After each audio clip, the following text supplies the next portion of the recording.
Hey, this is one for you, all you Vienna fans out there. If I'm going to give a title to this video, it's not what you've got, it's what you do with it. All right, check this out. This is an absolutely stunning line in the Vienna. So we start. This is the opening position from the Vienna, and we have the Vienna Gambit. Okay. Now, recently I've been looking at how to respond to the main line with this after my Muggle-born Prince friend has beaten me twice with this line, but we're not going into that today. Here is Gambit accepted, e5, and knight retreats to g8. Okay, so far so good. Now, you have to play knight out to f3, really, to prevent the queen from coming in here with check. You'll get your pawn back at some point in time. Now here, my opponent plays g5. And that is this is, in general, when you are faced with a gambit, if somebody's given you an extra pawn, right, so often the point of the gambit is that they want you to try and hang on to the pawn. Because in the process of trying to hang on to the pawn, you're going to find yourself behind in development. You might find yourself behind in initiative. Okay. Now here, very, very dubious move, I think, with this. Now, I play d4, so I'm strengthening the centre. And look, I've got two pieces developed, right? Only have to move one piece before I can castle. I've got the centre, right?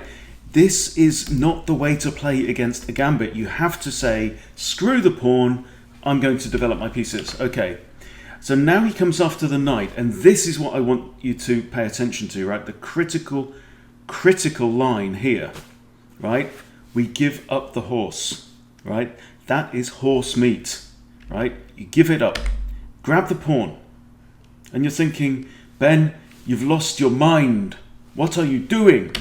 Right, black gleefully grabs the pawn, but look, it's not how much material you've got, it's what you do with it, right? Look at this. 1, 2 pieces out on the board.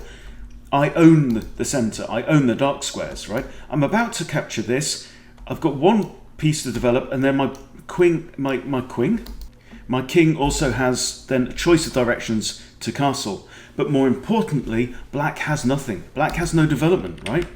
So here, queen takes the pawn, and I'm down 2 pawns, okay? But I have all the initiative. Now we have the bishop comes after my bishop. Okay, I ignore it because my bishop can come out here looking at f7, right? And then that would be checkmate. Okay, bishop takes, queen takes, and now black is looking at mate in 1, right? Queen comes out to defend the pawn. Now I decide to castle short. Right. The reason is because I want to put my rook straight on the semi-open f-file. We so often see this in the Vienna Gambit. The f-file, you lose your f-pawn, the file becomes semi-open, and we have every threat at our disposal. We even have knight to d5 threatening the queen, threatening c7. It's all going our way. Black has more material, but all his material is still in the box, right? Look at my pieces. They're already, this rook could come in and fly into the attack, okay? So here, he pushes f6, I capture f6, right? This guy's rated 1480, this guy's no patzer, right? Knight takes, big mistake, rook a to e1, pins the queen on the king.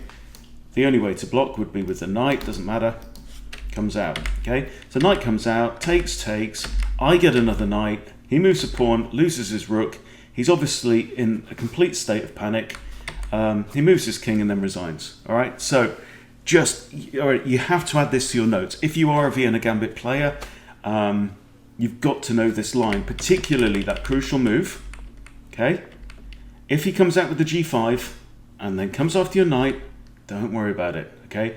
It's the activity of your pieces is worth more than the nominal material value of your pieces, okay? That's all you need to know for this one. Very quick one. Thanks for watching. See you later.